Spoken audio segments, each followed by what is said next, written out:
शशिवर्णं चतुर्भुजं प्रसन्नवदनं ध्यायेत् सर्वविघ्नोपशान्तये। शान्ताकारं भुजगशयनं पद्मनाभं सुरेशं विश्वाधारं गगनसदृशं मेघवर्णं शुभाङ्गं लक्ष्मीकान्तं कमलनयनं योगिभिर्ध्यानगम्यं वन्दे विष्णुं भवभयहरं सर्वलोकैकनाथम्। औषधं चिन्तयेत् विष्णुं भोजनं च जनार्दनं शयने पद्मनाभं च विवाहे च प्रजापतिं युद्धे चक्रधरं देवं प्रवासे च त्रिविक्रमं नारायणं तनुत्यागे श्रीधरं प्रियसङ्गमे दुःस्वप्ने स्मर गोविन्दं सङ्कटे मधुसूदनं कानने नरसिंहं च पावके जलशायिनं जलमध्ये वराहं च पर्वते रघुनन्दनं गमने वामनं चैव सर्वकार्येषु माधवम्। षोडशैतानि नामानि प्रातरुत्थाय पठेत् सर्वपापविनिर्मुक्तो विष्णुलोकै महीयते। शुक्लाम्बरधरं विष्णुं शशिवर्णं चतुर्भुजं प्रसन्नवदनं ध्यायेत् सर्वविघ्नोपशान्तये। शान्ताकारं भुजगशयनं पद्मनाभं सुरेशं विश्वाधारं गगनसदृशं मेघवर्णं शुभाङ्गं लक्ष्मीकान्तं कमलनयनं योगिभिर्ध्यानगम्यं वन्दे विष्णुं भवभयहरं सर्वलोकैकनाथम्। औषधं चिन्तयेत् विष्णुं भोजनं च जनार्दनं शयने पद्मनाभं च विवाहे च प्रजापतिं युद्धे चक्रधरं देवं प्रवासे च त्रिविक्रमं नारायणं तनुत्यागे श्रीधरं प्रियसङ्गमे दुःस्वप्ने स्मर गोविन्दं सङ्कटे मधुसूदनं कानने नरसिंहं च पावके जलशायिनं जलमध्ये वराहं च पर्वते रघुनन्दनं गमने वामनं चैव सर्वकार्येषु माधवम्। षोडशैतानि नामानि प्रातरुत्थाय पठेत् सर्वपापविनिर्मुक्तो विष्णुलोकै महीयते। शुक्लाम्बरधरं विष्णुं शशिवर्णं चतुर्भुजं प्रसन्नवदनं ध्यायेत् सर्वविघ्नोपशान्तये। शान्ताकारं भुजगशयनं पद्मनाभं सुरेशं विश्वाधारं गगनसदृशं मेघवर्णं शुभाङ्गं लक्ष्मीकान्तं कमलनयनं योगिभिर्ध्यानगम्यं वन्दे विष्णुं भवभयहरं सर्वलोकैकनाथम्। औषधं औषधं चिन्तयेत् विष्णुं भोजनं च जनार्दनं शयने पद्मनाभं च विवाहे च प्रजापतिं युद्धे चक्रधरं देवं प्रवासे च त्रिविक्रमं नारायणं तनुत्यागे श्रीधरं प्रियसङ्गमे दुःस्वप्ने स्मर गोविन्दं सङ्कटे मधुसूदनं कानने नरसिंहं च पावके जलशायिनं जलमध्ये वराहं च पर्वते रघुनन्दनं गमने वामनं चैव सर्वकार्येषु माधवम् षोडशैतानि नामानि प्रातरुत्थाय पठेत् सर्वपापविनिर्मुक्तो विष्णुलोकै महीयते शुक्लाम्बरधरं विष्णुं शशिवर्णं चतुर्भुजं प्रसन्नवदनं ध्यायेत् सर्वविघ्नोपशान्तये शान्ताकारं भुजगशयनं पद्मनाभं सुरेशं विश्वाधारं गगनसदृशं मेघवर्णं शुभाङ्गं लक्ष्मीकान्तं कमलनयनं योगिभिर्ध्यानगम्यं वन्दे विष्णुं भवभयहरं सर्वलोकैकनाथम् औषधं चिन्तयेत् विष्णुं भोजनं च जनार्दनं शयने पद्मनाभं च विवाहे च प्रजापतिं युद्धे चक्रधरं देवं प्रवासे च त्रिविक्रमं नारायणं तनुत्यागे श्रीधरं प्रियसङ्गमे दुःस्वप्ने स्मर गोविन्दं सङ्कटे मधुसूदनं कानने नरसिंहं च पावके जलशायिनं जलमध्ये वराहं च पर्वते रघुनन्दनं गमने वामनं चैव सर्वकार्येषु माधवम् षोडशैतानि नामानि प्रातरुत्थाय पठेत् सर्वपापविनिर्मुक्तो विष्णुलोकै महीयते शुक्लाम्बरधरं विष्णुं शशिवर्णं चतुर्भुजं प्रसन्नवदनं ध्यायेत् सर्वविघ्नोपशान्तये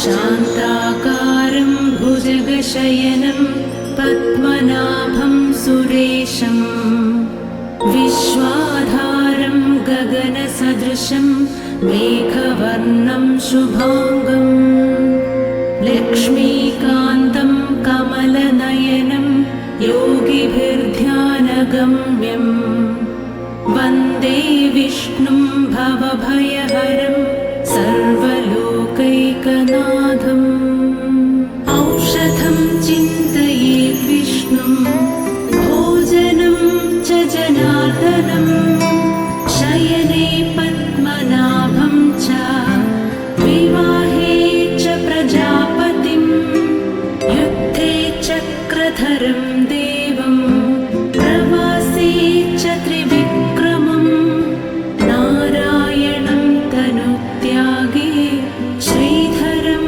प्रियसङ्गमे दुःस्वप्ने स्मर गोविन्दं सङ्कटे मधुसूदनं कानने नरसिंहं च पावके जलशायिनं जल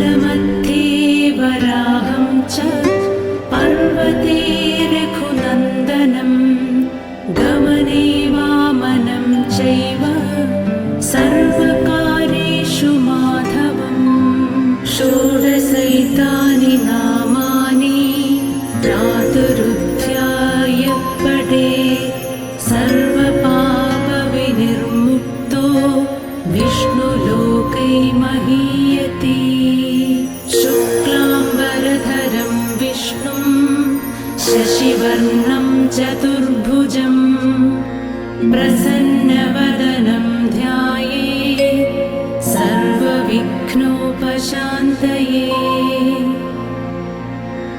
शान्ताकारं भुजगशयनं पद्मनाभं सुरेशं विश्वाधारं गगनसदृशं मेघवर्णं शुभाङ्गं लक्ष्मीकान्तं कमलनयनं योगिभिर्ध्यानगम्यं वन्दे विष्णुं भवभयहरं सर्वलोकैकनाथम्।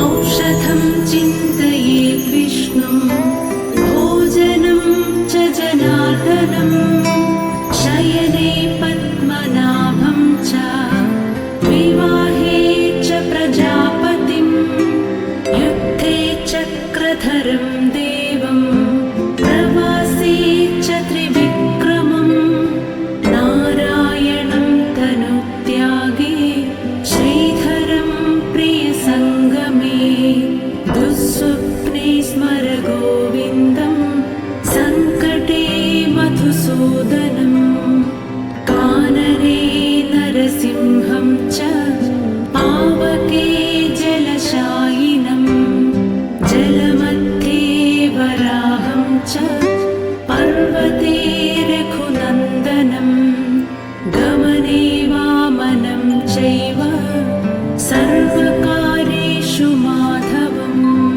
षोडशैतानि नामानि प्रातरुत्थाय पठेत् सर्वपापविनिर्मुक्तो विष्णुलोकै महीयते। शुक्लाम्बरधरं विष्णुं शशिवर्णं चतुर्भुजं प्रसन्नवदनं ध्यायेत् सर्वविघ्नोपशान्तये। शान्ताकारं भुजगशयनं पद्मनाभं सुरेशं विश्वाधारं गगनसदृशं मेघवर्णं शुभाङ्गं लक्ष्मीकान्तं कमलनयनं योगिभिर्ध्यानगम्यं वन्दे विष्णुं भवभयहरं सर्वलोकैकनाथम्। औषधं चिन्तयेत् विष्णुं भोजनं च जनार्दनं शयने पद्मनाभं च विवाहे च प्रजापतिं युद्धे चक्रधरं देवं प्रवासे च त्रिविक्रमं नारायणं तनुत्यागे श्रीधरं प्रियसङ्गमे दुःस्वप्ने स्मर गोविन्दं सङ्कटे मधुसूदनं कानने नरसिंहं च पावके जलशायिनं जलमध्ये वराहं च पर्वते रघुनन्दनं गमने वामनं चैव सर्वकार्येषु माधवम्। षोडशैतानि नामानि प्रातरुत्थाय पठेत् सर्वपापविनिर्मुक्तो विष्णुलोकै महीयते। शुक्लाम्बरधरं विष्णुं शशिवर्णं चतुर्भुजं प्रसन्नवदनं ध्यायेत् सर्वविघ्नोपशान्तये।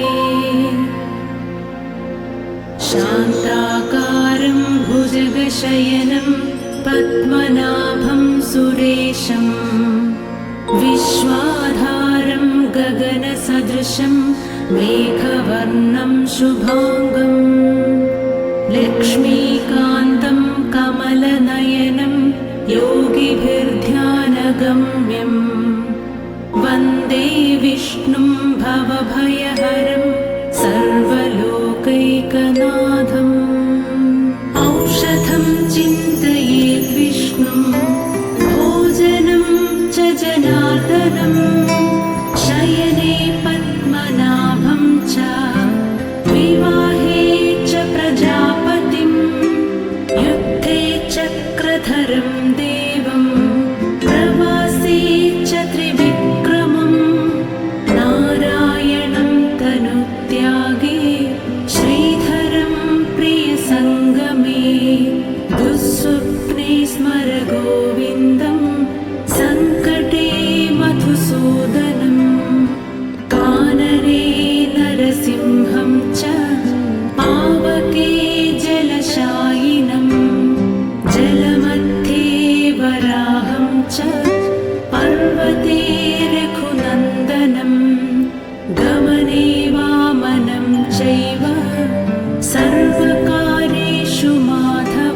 महीयते।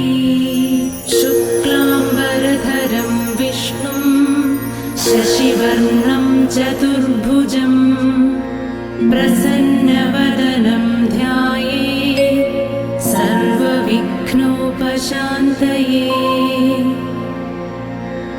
शान्ताकारं भुजगशयनं पद्मनाभं सुरेशं विश्वाधारं गगनसदृशं मेघवर्णं शुभाङ्गं लक्ष्मीकान्तं कमलनयनं योगिभिर्ध्यानगम्यं वन्दे विष्णुं भवभयहरं सर्वलोकैकनाथम्। औषधं चिन्तयेत् विष्णुं भोजनं च जनार्दनं शयने पद्मनाभं च विवाहे च प्रजापतिं युद्धे चक्रधरं देवं प्रवासे च त्रिविक्रमं नारायणं तनुत्यागे श्रीधरं प्रियसङ्गमे दुःस्वप्ने स्मर गोविन्दं सङ्कटे मधुसूदनं कानने नरसिंहं च पावके जलशायिनं जलमध्ये वराहं च पर्वते रघुनन्दनं गमने वामनं चैव सर्वकार्येषु माधवम्। षोडशैतानि नामानि प्रातरुत्थाय पठेत् सर्वपापविनिर्मुक्तो विष्णुलोके महीयते। शुक्लाम्बरधरं विष्णुं शशिवर्णं चतुर्भुजं प्रसन्नवदनं ध्यायेत् सर्वविघ्नोपशान्तये। शान्ताकारं भुजगशयनं पद्मनाभं सुरेशं विश्वाधारं गगनसदृशं मेघवर्णं शुभाङ्गं लक्ष्मीकान्तं कमलनयनं योगिभिर्ध्यानगम्यं वन्दे विष्णुं भवभयहरं सर्वलोकैकनाथम्।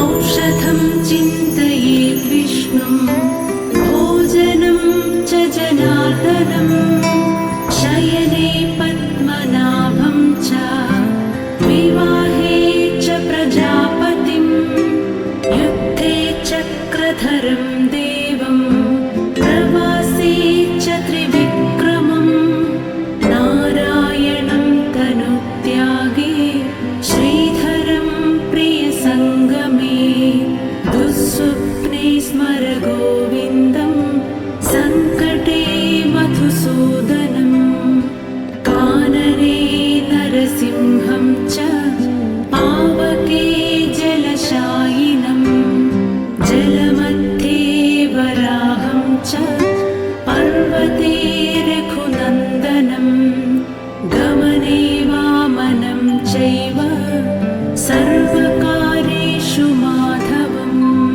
षोडशैतानि नामानि प्रातरुत्थाय पठेत् सर्वपापविनिर्मुक्तो विष्णुलोके महीयते। शुक्लाम्बरधरं विष्णुं शशिवर्णं चतुर्भुजं प्रसन्नवदनं ध्यायेत् सर्वविघ्नोपशान्तये। शान्ताकारं भुजगशयनं पद्मनाभं सुरेशं विश्वाधारं गगनसदृशं मेघवर्णं शुभाङ्गं लक्ष्मीकान्तं कमलनयनं योगिभिर्ध्यानगम्यं वन्दे विष्णुं भवभयहरं सर्वलोकैकनाथम् औषधं चिन्तयेत् विष्णुं भोजनं च जनार्दनं शयने पद्मनाभं च विवाहे च प्रजापतिं युद्धे चक्रधरं देवं प्रवासे च त्रिविक्रमं नारायणं तनुत्यागे श्रीधरं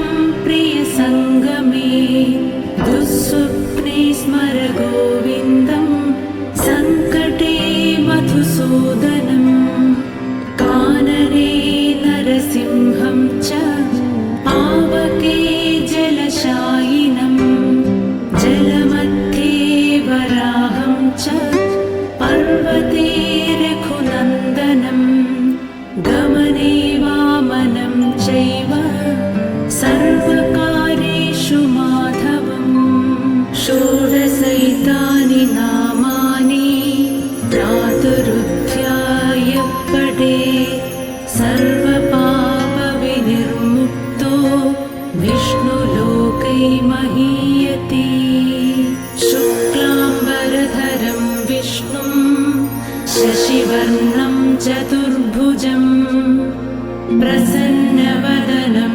ध्यायेत् सर्वविघ्नोपशान्तये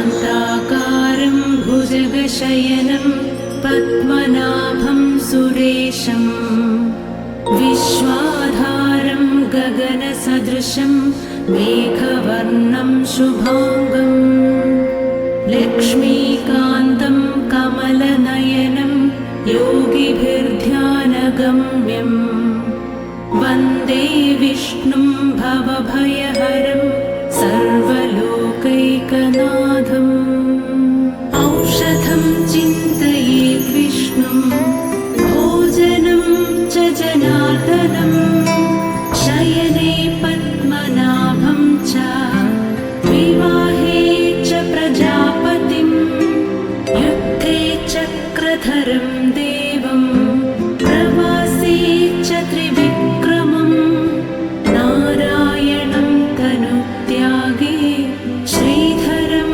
प्रियसङ्गमे दुःस्वप्ने स्मर गोविन्दं सङ्कटे मधुसूदनं कानने नरसिंहं च पावके जलशायिनं जलमध्ये वराहं च पर्वते रघुनन्दनं गमने वामनं चैव सर्वकार्येषु माधवम् षोडशैतानि नामानि प्रातरुत्थाय पठेत्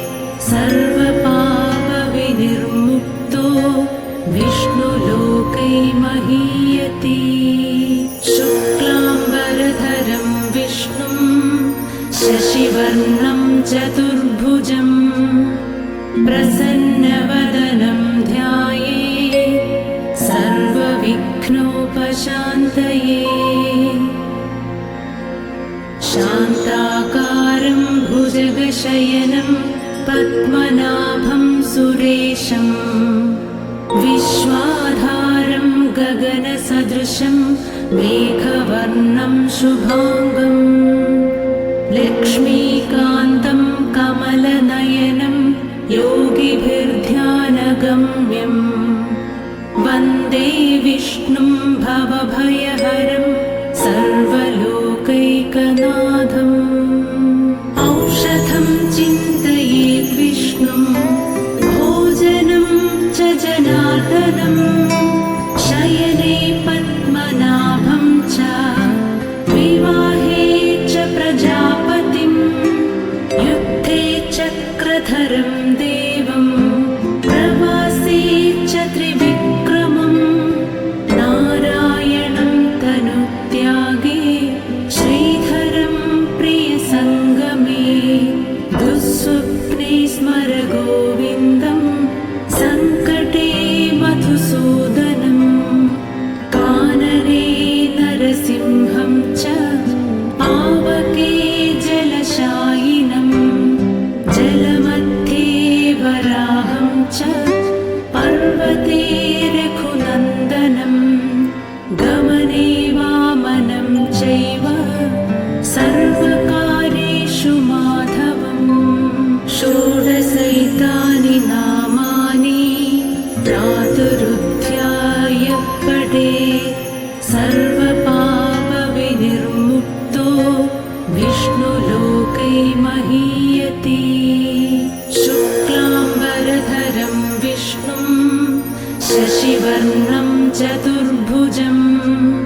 प्रसन्नवदनं ध्यायेत् सर्वविघ्नोपशान्तये। शान्ताकारं भुजगशयनं पद्मनाभं सुरेशं विश्वाधारं गगनसदृशं मेघवर्णं शुभाङ्गं लक्ष्मीकान्तं कमलनयनं योगिभिर्ध्यानगम्यं वन्दे विष्णुं भवभयहरं सर्वलोकैकनाथम्।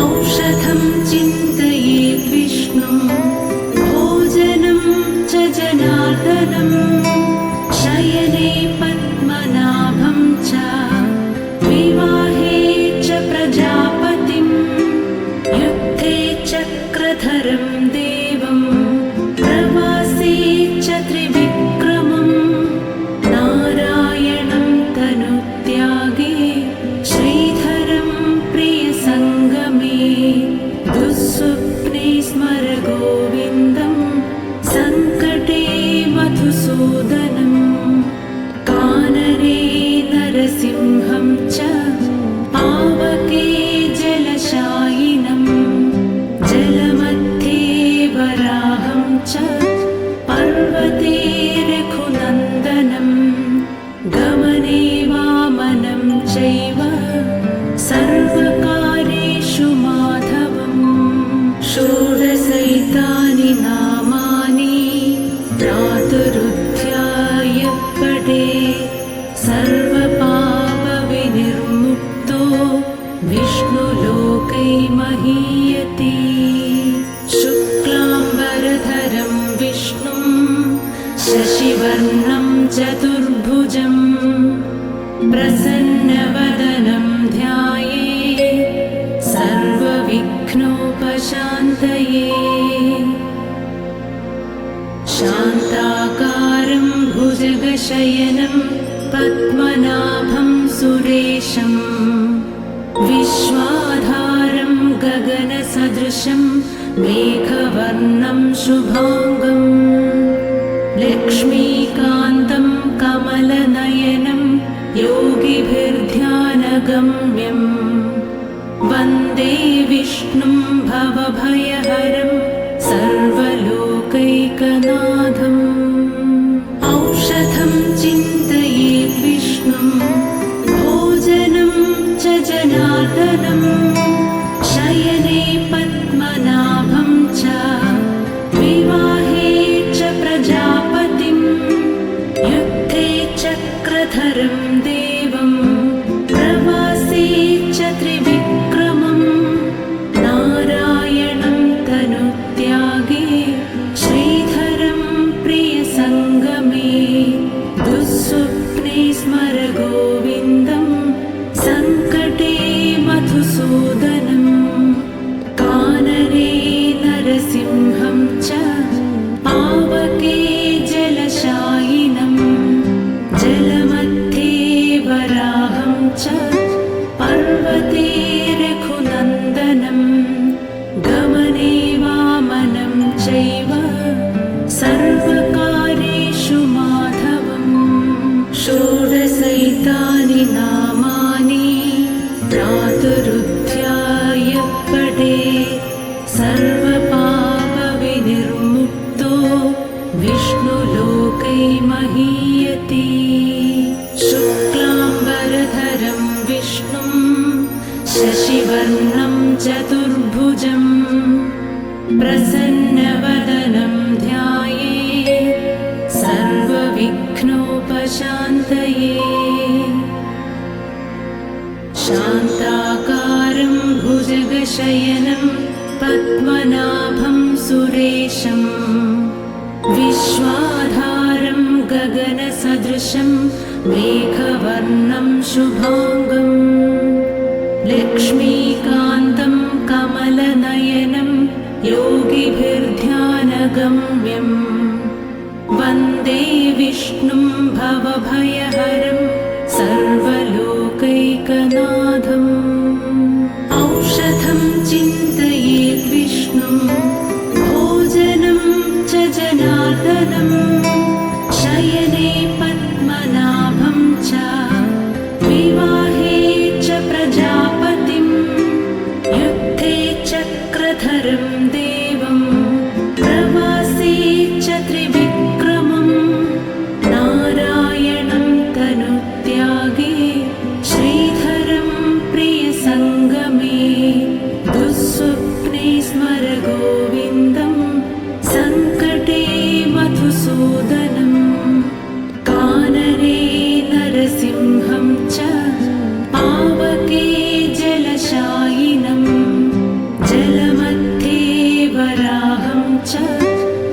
पर्वते रघुनन्दनं गमने वामनं चैव सर्वकार्येषु माधवम् षोडशैतानि नामानि प्रातरुत्थाय पठेत् सर्वपापविनिर्मुक्तो विष्णुलोकै महीयते शुक्लाम्बरधरं विष्णुं शशिवर्णं चतुर्भुजम्